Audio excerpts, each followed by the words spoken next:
Hello students, good evening. हम लोग जो डिस्कस करने जा रहे हैं वो नेम उसका है केमिकल बॉन्डिंग, ठीक है।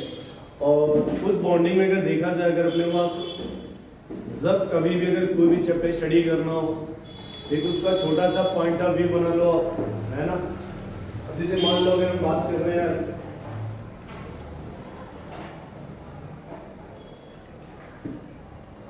11 का, और उसका जो सबसे स्मार्ट चैप्टर है उसका नाम है केमिकल बॉन्डिंग। केमिकल बॉन्डिंग ये बहुत ही स्मार्ट चैप्टर होता है। स्मार्ट इस पर्पज से क्योंकि इसका जो पर्पज होता है वो मैक्सिमम चैप्टर में ये इंक्लूड यूज किया जाता है। तो इसमें देखो, जो पहले पॉइंट अगर एक स्टडी कर रहे हैं, अगर कोई टेस्ट पॉइंट ऑफ व्यू से, तो एक नाम है इसको होता है लेविस थ्योरी। अब क्वेश्चंस जो आएगा वो ये तो आपको बता के नहीं आएगा, पहले स्टडी कर लेंगे लेविस थ्योरी का कि what is the Lewis theory. According to Lewis, all atom complete its octet. All atom complete its octet. Octet means how many electron, and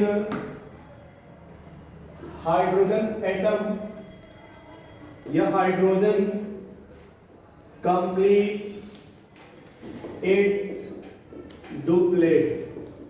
जो हाइड्रोजन वो क्या कंप्लीट करता है भाई, डुप्लेट। और जो भी एटम वो सब क्या कंप्लीट करेंगे, ऑक्टेट। इसे कुछ एग्जांपल से देखते हैं। जैसे अपने पास मान लो आप H2O NH3 CH4। अच्छा, एक पॉइंट यहाँ पे और आएगा, जब भी आप अगर इस तरह से मॉलिक्यूल दिया हो या और कुछ मॉलिक्यूल अपने मन से लिख लो, H2SO4 HNO3।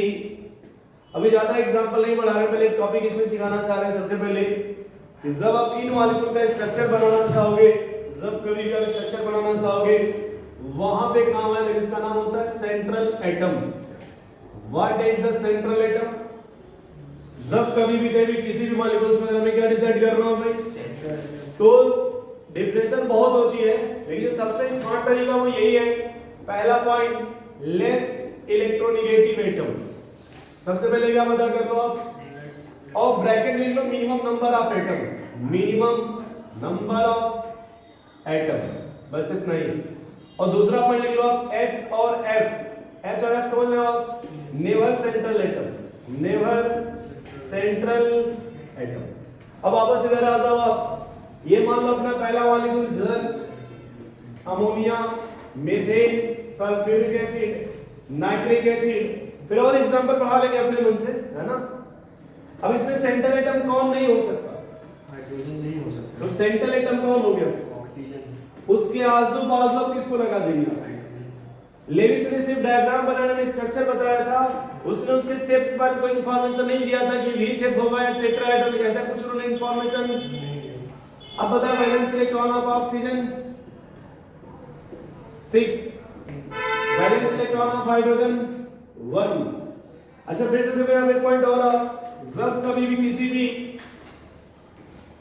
एटम का अगर आपको क्या निकालना हो भाई, वैलेंस इलेक्ट्रॉन, आप उस एटम के एटॉमिक नंबर लिख लो। क्या लिख लो आप उसका, माइनस नोबल गैस का एटॉमिक नंबर।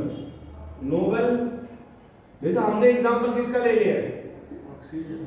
ऑक्सीजन का एटॉमिक नंबर कितना होता है, उससे पहले कोई नोबल गैस है क्या, हीलियम का एटॉमिक नंबर 8 में से 2 घटा दो। जैसे मान लो सल्फर उसी ग्रुप का आता है कि नहीं, सल्फर का एटॉमिक नंबर, सल्फर से पहले कोई नोबल गैस है क्या, नियॉन का एटॉमिक नंबर। कई बात समझ से आप, जब कभी भी किसी एटम का अगर आपको क्या निकालना हो भाई, वैलेंस इलेक्ट्रॉन या वैलेंस इलेक्ट्रॉन, वैलेंस इलेक्ट्रॉन। अच्छे पॉइंट और सीख लो आप कि जब डाउन द ग्रुप आप जा रहे हो ना, देखो आप, अरे ऑक्सीजन सल्फर सेलेनियम टोल्यूनियम में सेम ग्रुप क्या है कि नहीं, यस सर। तो उसमें क्या फिक्स है, वैलेंस इलेक्ट्रॉन ये कभी सेम नहीं होता। अब बताओ यहाँ पे ऑक्सीजन के वैलेंस इलेक्ट्रॉन समझ गए। ऑक्सीजन के वैलेंस इलेक्ट्रॉन कितने हैं, 6 लेविस ने कहा कि हर एटम क्या कंप्लीट करना चाहता है पहले? ऑक्टेट ऑक्टेट में कितने इलेक्ट्रॉन होने चाहिए? 8 तो पहले वो 6 है ना, वो एक बॉन्ड किससे बनाएगा? हाइड्रोजन अब कितने हो गए उसके पास? 7 7। और एक बॉन्ड और किससे बनाएगा? ऑक्सीजन। हाइड्रोजन देखो ये बात समझ गए। डैश इसका एक और तरीका डायग्राम बनाने का होता है। सेंटर में कौन है? ऑक्सीजन आजू बाजू कौन है? हाइड्रोजन और सेंटर में जो ऑक्सीजन का वैलेंस इलेक्ट्रॉन 6 है ना। सबसे पहले सराउंडिंग दो, किसको देखो आप? सराउंडिंग एटम को। सराउंडिंग एटम कौन है इसमें? हाइड्रोजन बताओ ये हाइड्रोजन क्या कंप्लीट करना चाहता है? डुप्लेट डुप्लेट मतलब 2 इलेक्ट्रॉन कितने इसके पास है? 8 इसमें टोटल इलेक्ट्रॉन कितने? 6 सबसे जुड़ेगा सिर्फ एक ही इलेक्ट्रॉन से। 1 से जुड़ेगा ये बाजू वाला कितने से जुड़ेगा? 1 से भी जुड़ेगा देख लो आप, इसका डुप्लेट पूरा हो गया क्या? और अब देखो ऑक्सीजन का ऑक्टेट भी पूरा हो गया क्या? यस यही लेंस में भी होता है ना। इधर देख लो आप बाजू में था, इसमें सेंट्रल एटम कौन है? नाइट्रोजन सराउंडिंग एटम कौन है? हाइड्रोजन नाइट्रोजन के वैलेंस इलेक्ट्रॉन 5 7 में से 2 घटा लो आप 5 लिख लें इसे 5।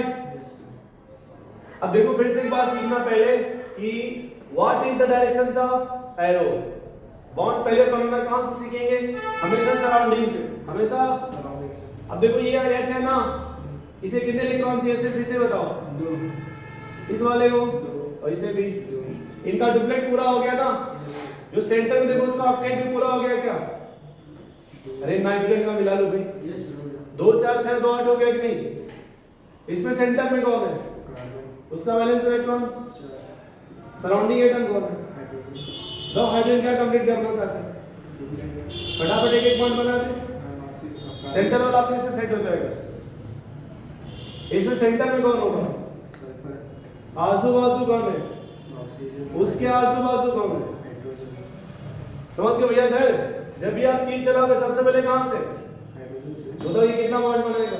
1 और ये भी कितना बनाएगा? 1 ये कितना था वैलेंस इलेक्ट्रॉन ऑक्सीजन का? 6। एक बॉन्ड बना तो 6 1।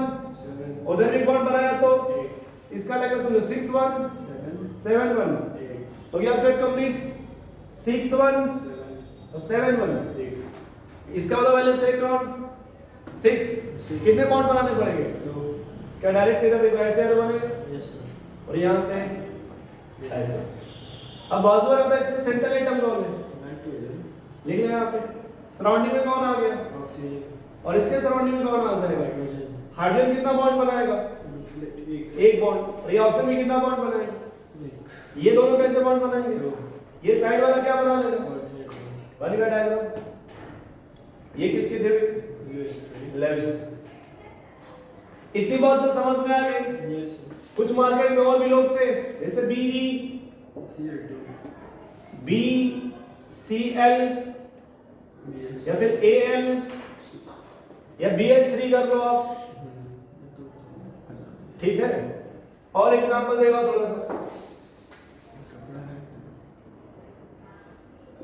PCl5 भी मार्केट में थे।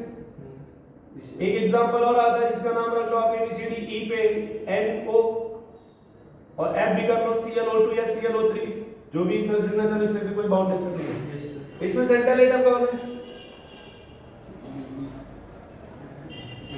बेरिलियम का वैलेंस इलेक्ट्रॉन 2। क्लोरीन का वैलेंस इलेक्ट्रॉन 7। क्लोरीन को कितने का रिक्वायरमेंट है? उसे एक ही बॉन्ड बनाएगा और ये क्लोरीन भी। चलो यहाँ सेंट्रल एटम कौन है? बोरान कितने हाइड्रोजन है? 3 बोरान का वैलेंस इलेक्ट्रॉन बताओ H कितने बॉन्ड बनाएंगे? यस इसमें सेंट्रल एटम कौन है जी? एल्युमिनियम किनारे कौन है इसके? बताओ क्लोरीन कितना बॉन्ड बनाएगा? कुछ बात समझ में आ रही है? यस नहीं आ रहा फिर से देखो यार यहाँ पे। इसमें सेंटर में कौन है? सेंट्रल एटम कौन है? फास्फोरस सराउंडिंग एटम कौन है जी? क्लोरीन ऐसा रख ले क्लोरीन को। सोच सकते हो बताओ क्लोरीन का वैलेंस इलेक्ट्रॉन कितना होता है? 7 ऑक्टेट के लिए कितने की रिक्वायरमेंट है? 1 एक एक बॉन्ड बना लेंगे क्या? इसमें सेंट्रल एटम कौन है? नाइट्रोजन टोटल एटम कितने हैं? 2 तो कोई सेंटर नहीं है, सिर्फ 2 ही एटम है ना। सेंटर में कौन सा कितने होने चाहिए? फिर तो बोलोगे sir this is the centre. Yes जैसे आप 2 बैठे हो तो इसमें कोई सेंटर नहीं है। यस लेकिन अगर एक बाजू में और होता तब कहते दिस पर्सन द सेंटर। तो यहाँ कोई सेंट्रल एटम, नाइट्रोजन के वैलेंस इलेक्ट्रॉन कितने होते हैं? 5। तो कितनी बार पढ़ोगे भैया? ऑक्सीजन के वैलेंस इलेक्ट्रॉन, ऑक्सीजन कितने की रिक्वायरमेंट है? बताओ, ऑक्सीजन का ऑक्टेट पूरा हो गया ना? क्या नाइट्रोजन का भी ऑक्टेट पूरा है? नहीं। उसका जवाब आएगा नहीं। यहां बता, इसमें सेंटर में कौन है? क्लोरीन। आजू बाजू कौन है? ऑक्सीजन कितना बॉन्ड बनाएगा? क्लोरीन का वैलेंस इलेक्ट्रॉन तो सोच पा रहे भैया? नोट करो इसको पहले तो।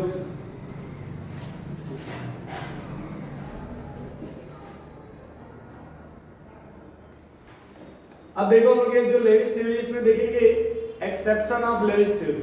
जो सवाल हमारा आने का पॉइंट ऑफ व्यू होता है वो पूछेंगे एक्सेप्शन ऑफ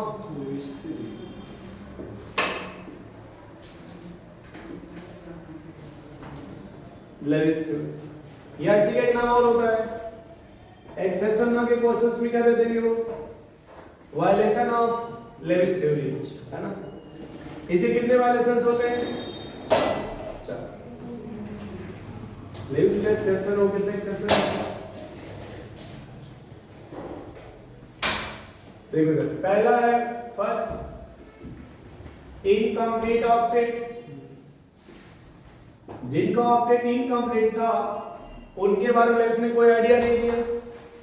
या इसी का दूसरा नाम होता है हाइपोवैलेंट मॉलिक्यूल, हाइपोवैलेंट मॉलिक्यूल। या इसका तीसरा नाम होता है इलेक्ट्रॉन डिफिशिएंट स्पीशीज, इलेक्ट्रॉन, या इसी को कहीं कहीं पे नाम क्या दे देते हैं भाई? लेविस एसिड, या कभी कभी इसी को और क्या नाम दे देते हैं भाई? इलेक्ट्रोफाइल। एक ही टॉपिक के देखो इतने नाम है।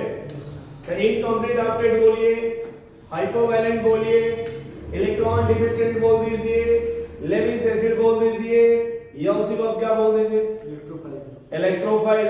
एग्जांपल देखिए, जिसका ऑक्टेट ये क्या लिखा? इनकम्प्लीट। इनकम्प्लीट है ना? अच्छा, एक नाम और इसका होता है लेस देन 8 इलेक्ट्रॉन। आप भी कहेंगे कितना है यार? लेस देन, मतलब इतना फॉर्मेट आपको पता होना चाहिए अगर एटलीस्ट। अब इसे एग्जांपल देखिए आप समझ जाएंगे। जैसे BeCl2 लिखा हो, क्या लिखा हो? BeCl2। बोलिए अब यहाँ पे इसके पास कितने इलेक्ट्रॉन होंगे बेरिलियम के पास? 4। या BH3 लिखा हो, उस बोरान के पास कितने इलेक्ट्रॉन होंगे भाई? 6। या फिर AlCl3 लिखा हो, क्या लिखा हो भाई? इस वेज के पास कितने इलेक्ट्रॉन होंगे? अब इन सभी केसेस देखिए, लेस देन 8 इलेक्ट्रॉन है, मोर देन 8 इलेक्ट्रॉन है, या फिर 8 है? 8 से कम। इनकम्प्लीट। 8 से कम है ना? देखिए, और जहां भी 8 से कम होगा उसे क्या बोलेंगे? इनकम्प्लीट। ये दूसरे नाम पे क्या बोल सकते हैं? हाइपोवैलेंट। क्या बोल सकते हो? और इतना नाम बोला कि ऑल ओवर एनसीईआरटी मिला करके, ऑल ओवर केमिस्ट्री मिला करके आप इतने नाम दे सकते हो। फिलहाल अगर केमिकल बॉन्डिंग की बात की तो दो नाम पूछ सकता है आपसे, इनकम्प्लीट ऑक्टेट या हाइपोवैलेंट, या वो क्या बोल सकते हैं भाई? दूसरा जो इसमें आएगा, ये कॉपी बंद कर लो, कौन हो? दूसरा देखिए मॉलिक्यूल वो आएगा जिसमें, ये तो ऑक्टेट हो गया ना, दूसरा है सुपर ऑक्टेट, सुपर और एक्सटेंडेड इसको बोलते हैं, एक्सटेंडेड ऑक्टेट, या इसका नाम होगा हाइपरवैलेंट। वो हाइपो था ना, इसे क्या बोलेंगे आप? हाइपरवैलेंट। यहां पे जो स्पेशल नाम आएगा वो आएगा मोर देन, ये स्पेशल टर्म आएगा। एग्जांपल इसका बहुत ही सेट। अच्छा एक बात और देखो, एग्जांपल डायरेक्ट, जहां पे अगर कोई थर्ड पीरियड का मॉलिक्यूल होगा हो, जो सेंट्रल एटम हो कहां का हो? थर्ड पीरियड में, या फिर कहां का हो? और वो खास करके मिलेंगे कौन? जैसे फास्फोरस हो, सल्फर हो, क्लोरीन हो, याद रखना फास्फोरस, सल्फर या मतलब स्पेशल जल्दी पहचान जाओगे आप कि सर अगर कोई सुपर ऑक्टेट होगा, एक्सटेंडेड होगा, या हाइपरवैलेंट हो, या जो भी होगा वो जल्दी पहचानोगे किससे? Third period. एग्जांपल जैसे PCl5 देखो आप, PCl कितने इलेक्ट्रॉन होते हैं फास्फोरस के पास? अगर SF6 बोला जाए, क्या बोला जाए SF? तो सल्फर बस कितने इलेक्ट्रॉन हो गए? 8 है, 8 से ज्यादा है। कितनी बार समझ में आ गई? तीसरा नाम इसमें आता है odd electron molecule. Odd electron वो मॉलिक्यूल में इलेक्ट्रॉन की संख्या क्या होती है? अच्छा, इसमें दो कैटेगरी होता है। फिलहाल तो हम दो कैटेगरी एक ही बताते थे, इस बार दो बताते रहे। एक होगा जिसमें लेस देन 8 होगा, लेस, और एक होगा जिसमें मोर देन 8 होगा। अच्छा, ऑड समझते हो कि नहीं है? जो 2 से न कटे। इसका एग्जांपल है क्या? NO, N double bond. देखिए यहाँ पे जो नाइट्रोजन है उसमें 7 इलेक्ट्रॉन आ रहा है। क्या समझ गए भैया? इसका एग्जांपल है ClO लिख लो, ClO2 लिखो या फिर ClO3 लिख लो आप। देखो यहाँ पे ये ऑक्सीजन क्लोरीन से कितना बॉन्ड बनाएगा? तो क्लोरीन पे इलेक्ट्रॉन कितने थे टोटल? 7 था ना? Yes sir. 2 बॉन्ड में 5 बचा होगा कि नहीं? देखो टोटल कितने हो गए? 9 हो गए कि नहीं? ये बाजू वाले जितने ये सब मतलब ओवरऑल अगर कि इनको ओवरऑल किससे बोलोगे आप? ये वाला एक्सेप्शन ऑफ। और फोर्थ जो है ना, फोर्थ उसमें क्या नाम होता है? Noble gas, noble. अच्छा, एक और नाम होता है, क्या दोनों नाम सेम है? देखो ये यहाँ पे फिलहाल अभी बराबर कर लो, है ना? जैसे मार्केट में आपको एक ही कंपाउंड मिलेंगे, XeF2, XeF4, XeF6, ठीक है, या फिर XeO3, XeO4। तो ये तो नोबल गैस है ना, लेकिन ये भी बॉन्ड बनाते हैं। ये भी लेविस का एक्सेप्शन है। लेविस ने कहा था कि हर एटम अपना ऑक्टेट कंप्लीट करना चाहता है, और ज़ेनान के पास ऑलरेडी ऑक्टेट कंप्लीट होता है ना, फिर ये बॉन्ड क्यों बनाता है? और ज़ेनान के पास according to Lewis already octet complete है ना, फिर भी उसके मॉलिक्यूल अवेलेबल है ना मार्केट में, इसलिए एक्सेप्शन किसका है? लेविस थ्योरी का। ये भी अगर ऑड इलेक्ट्रॉन, ये भी किसका एक्सेप्शन हो गया? लेविस थ्योरी का। ये सुपर ऑक्टेट या एक्सटेंडेड ऑक्टेट या हाइपरवैलेंट, ये भी किसका एक्सेप्शन है? लेविस थ्योरी का। इलेक्ट्रॉन डिफिशिएंट वाले को भी क्या बोलेंगे? लेविस। अच्छा, एक बात और याद रखना चाहिए आपको, ये जो सुपर ऑक्टेट है ना, ये सबको भी आप क्या बोलोगे? सब इलेक्ट्रोफाइल है। उसका रीजन ये होगा, इनके पास वैकेंट डी मिलेगा, वैकेंट डी मिलता है, इसलिए आप इन्हें भी क्या बोलेंगे? इलेक्ट्रोफाइल। नोट कर लो भाई से आप।